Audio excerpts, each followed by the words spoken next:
The Baikagana Twins, Motimala Benda Holasing.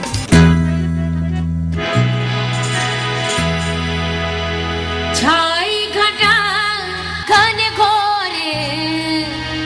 Savaliya छाई घटा घन घोर छाई घटा घन घोर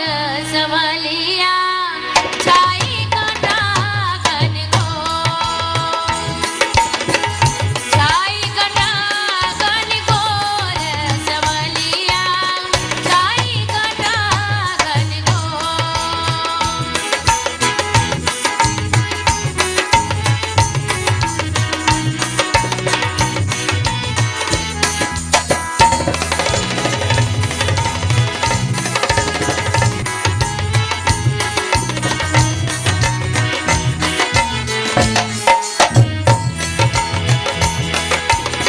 सावन मास सुहावन लागे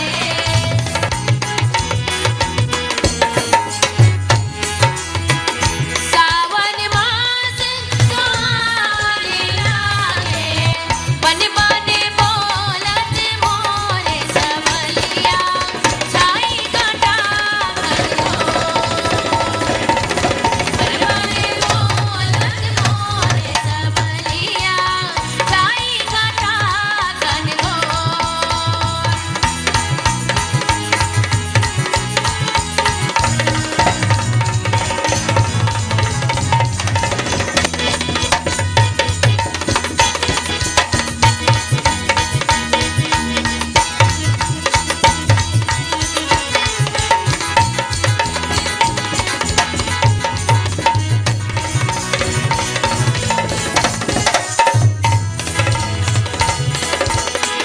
सूनी सेज पिया करना ही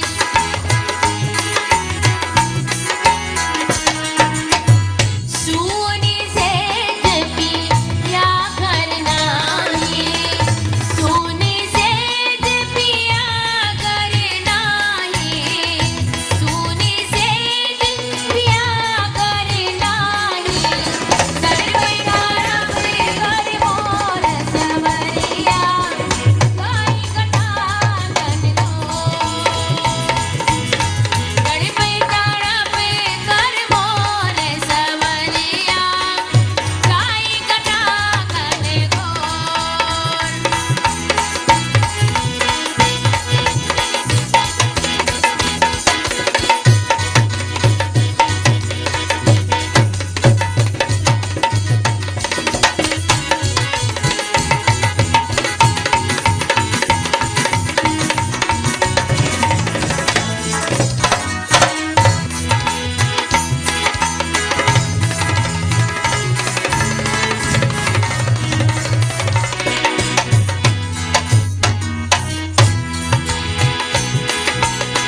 लिख लिख पर